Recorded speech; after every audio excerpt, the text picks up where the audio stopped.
তো গাইস আজকে অর্থাৎ 13/5/2025 মোট হাতির সংখ্যা 144 থেকে 145টির মতন। তো সেই হাতিগুলোর অবস্থান জানাচ্ছি, অনুগ্রহ করে একটু সবাই মন দিয়ে শুনবেন। তো খড়গপুর বন বিভাগ ও মেদিনীপুর বন বিভাগ, এই দুই বন বিভাগ মিলে 144 থেকে 145টার মতন হাতি আছে। তো খড়গপুর বন বিভাগে হাতি আছে 90 থেকে 94টার মতন, আর মেদিনীপুর বন বিভাগে আছে মোট 50টি হাতি। তো এই হাতিগুলার অবস্থান বলছি। প্রথমেই বলি খড়গপুর বন বিভাগে মোট 90 থেকে 94টা হাতির অবস্থান। চাঁদাবিলা রেঞ্জের তপবনে 2টি হাতি, কেশরেখা রেঞ্জের ভোরামারাতে 1টি হাতি, ভালুকবাসাতে 60 থেকে 65টি হাতি, নয়াগ্রাম রেঞ্জের রায়বেড়াতে 1টি হাতি, খাসজঙ্গল 76-এ 6 থেকে 7টি হাতি, ভালুকঘোড়াতে 2টি হাতি, খাসজঙ্গল 110-এ 1টি হাতি, খাসজঙ্গল 81-তে 2টি হাতি, আর দামদাসলে 2টি হাতি।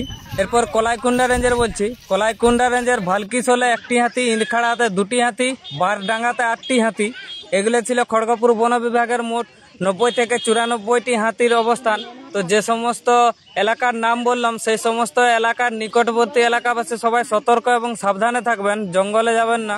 এরপর মেদিনীপুর বন বিভাগের মোট 50টি হাতির অবস্থান বলছি, অনুগ্রহ করে একটু সবাই শুনবেন।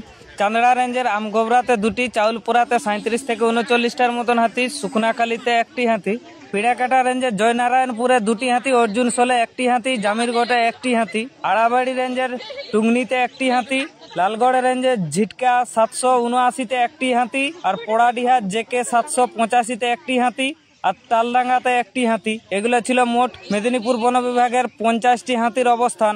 তো যে সমস্ত এলাকার নাম বললাম, সেই সমস্ত এলাকার নিকটবর্তী এলাকাবাসী সবাই সতর্ক এবং সচেতন থাকবেন, জঙ্গলে যাবেন না। আরেকটি বিশেষ অনুরোধ, বন্যপ্রাণীর শিকার ও বন্যপ্রাণী বিরক্ত করা থেকে বিরত থাকবেন, এটি দণ্ডনীয় অপরাধ। তো খড়গপুর বন বিভাগ ও মেদিনীপুর বন বিভাগের যে সমস্ত এলাকার নাম বললাম, সেই সমস্ত এলাকার মানুষজন জঙ্গল লাগোয়া রাস্তাগুলোকে এড়িয়ে চলুন।